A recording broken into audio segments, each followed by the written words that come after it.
Welcome back to the show. It's week 4 of the NFL, and we got a great show lined up for you this week. We're going to have Bgdave calling in here in a few. We're also going to take a few calls from callers out there, so get us on speed dial and get ready. And before that, we're going to take a look around the league and see what teams are really surprising and who's already tanking for next year's draft. So we're going to take a short break, and as soon as we get back, we'll get started. Let's take a look at the teams right now that are currently sitting undefeated. There's not many of them left, and you're going to start with Buffalo. Can you believe it? The Buffalo Bills are 4-0. They've beat the Jags, they beat the Cards, they beat the Dolphins, and yes, they even beat the Jets. They're 2-0 in their division. They got a battle against the Seahawks coming up. I tell you right now, the Bills look like one of the best teams in the league right now. They got one of the top offenses, top defenses. But they also have another team in their own division. The Patriots are off to a great start again. They're sitting at 4-0. And of course, you still have the Green Bay Packers at 3-0. They're on a bye this week, and the Pittsburgh Steelers are off to another 4-0 start. That's not really surprising to anyone. They're going to be a contender and might be seeking out their second championship in 3 years. But let's go ahead and take a look at the teams that pretty much have the best shot at the number 1 draft pick next year. You got the Miami Dolphins sitting at 0-4. They're the only team that hasn't won a game this year, but they did almost beat the Patriots last week, so you know they're going to show up every week. They just got to find a way to close out games. And then you got the Baltimore Ravens, who are sitting at 1-3. This team is in turmoil right now. I mean, when the Falcons GM can call up your players and get them on this brilliant idea of, hey, why don't you sit out and just do nothing, and I'm going to try to trade for you, I think we can make this happen. If they're willing to follow through with that, that obviously means they're not willing to follow you anywhere. So I think the Baltimore Ravens are going to continue to slide. That and their division will probably get them a top 5 pick. The Colts are back to playing like they don't have Manning no more, but he's still on the roster. Not really sure what's going on. Last year they had a 9-7 season, losing to the Falcons in the last game of the season, just missing the playoffs. This year they're off to an 0-3 start. Things don't look to get any better. They're in a tough division. A top 5 pick from a team like the Colts, talent-wise, doesn't really make sense, but it looks like it's going to happen. The San Diego Chargers are sitting at 0-2 right now. They're coming off a bye week. They got Tampa Bay up this week. Things look good. If they can get back on track now, they can turn around and make fans forget about the past couple seasons. They have one of the best running backs in the game. They just need to learn to play a little bit of defense and ball control. The Washington Redskins was sold to a new owner.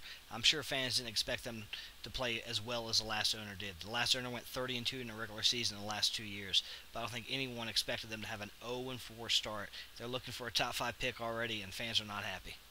The Atlanta Falcons are sitting at 1-2, and modern experts will try to say this because the NFL forced him to do a coin toss to see who would win, even though the other team was afraid to show up to play his team. But we all know from his past call-ins that he's lucky to be 1-2 right now because he'd probably be 0-3 if he actually had to play those games. Then you got the St. Louis Rams. This team had a great draft last year, probably the best draft out of anyone in the league, and yet they're not performing this year. That leads me to think that maybe it's the coaching and not the GM on that side of the ball, because it sure is not having the talent on the field. They're currently sitting at 0-3, but then again, they can still win their division. They probably only need 6 wins to win that division. So there you have it. Let's look at our good and our bad teams. Now let's take our first call of the day. We got Bgdave on hold. Dave, thanks for calling in. What do you got for us today? Yeah, man, I appreciate you taking my call, man. I've been hearing all about this here from my step cousin. Well, it's my cousin's cousin on my daddy's side that divorced my mama's side. I don't really know how it really went down. I just know that later the cousin and the brother of the daddy's nephew got married. So I don't know. We got a big family. I got a lot of money. They always be calling. I always just tell them I ain't around, straight to voicemail, man. I have a penny pincher.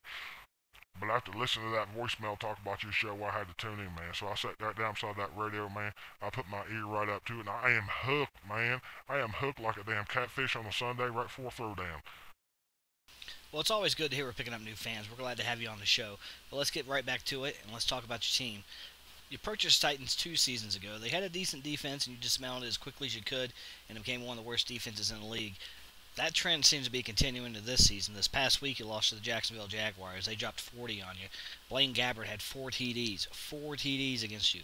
So pretty much that tells you your defensive coordinator needs to be fired. You need to start looking for a new playbook. But what do you think is going to happen this season? Do you think Chris Johnson will finally show up? Hey, man, it don't matter who we got back here calling them different plays, man. We got nobody on defense, man. We ain't got nobody to build around. It's going to take us 4 to 5 more years just to get something built up on defense. By then, all of our offensive players will be gone. Not that we even utilized them when we had them. I mean, Chris Johnson, man, this guy could run a country mile, but we only use him a couple times a game. I don't know what we're waiting on. He wants a new contract. I don't want to give him no contract. We don't even use him now, man. Well, we've heard the rumors of his new offer that they have on the table for you, and it's a pretty good deal, I think. 5 years, $4 million a year. That's a steal for a player of his talent, but yet you're still not ready to sign him. What kind of deal are you looking for, and when do you think you might get a deal done with Chris? Man, I don't know I'm ever gonna get no deal done with Chris. He ain't trying to work no deal with us. He wants $20 million over 5 years, man. 5 years. Do you know how long that is and how much money that is, man? That is way too much money to play somebody to play a game, man. I thought we offered him a fair deal. Man, we offer him $25 per hour per day, 5 days a week, and I just don't get why he ain't trying to sign a contract with us. I pay for all the wood, keep that locker room nice and warm during the winter. I pay for all that gas on that nice bus we let him ride around in. Sure, I might have bought it at a junk sale, but you know what, man? I fixed her up pretty good. I put at least $400 or $500 in. I even put some rims on it, man. Some shiny rims, man. That thing looked good rolling down the road. But he ain't trying to sign with us, so he probably just sit on the bench and it don't matter. We don't really utilize him more than 4 or 5, maybe 10 times a game at the most. So we get our money's worth. That's what I say. Well, things certainly don't look too good for re-signing Chris Johnson, but let's talk about John Abraham. The guy had 24 sacks with Atlanta Falcons the last 2 seasons. This season, he hasn't even had a stat yet for you. What's going on, and when are we going to see him on the field? Well, man, we expect him to be here this sometime, either maybe tomorrow or the day after. It took a little longer than we would have liked, because we used a Greyhound bus to get him here. But, it would cost us close to $8,000 to fly down there to pick him up and bring him back. And it was only a couple games, man, you know what I'm saying? And if I can save that kind of money, it only cost me $84 to get him here. Man, it don't matter if it took him 2 weeks, he's going to get here. And when he does, he'll start to produce, man. He'll get on that field pretty quick, I guarantee that, man. Well, I'm sure he's in no rush to get to the Tennessee Titans facility as well. And why would he? I mean, a lot of third world countries have better playing facilities for their sporting events than you do. And you're a rich billionaire, but then again, I guess that's why you're a rich billionaire, because you don't really spend any of it. But if you had to say who your best player is right now, we'll even let you include John Abraham, even though he's on a Greyhound bus on the way to your team. And technically, he's not part of your team yet. But who would that be? Damn, man, it really pains me even to say this, man, but it's probably James Everson. That's right, man, the damn Hokie. Damn boys from Virginia Tech. I don't know why I got him on my damn team. It's just a constant reminder in the locker room every time I go in there. Virginia Tech over the Vols. Yes, I know, man. Your team is better than my team. Okay, stop bringing it up every time I come in that damn locker room, man.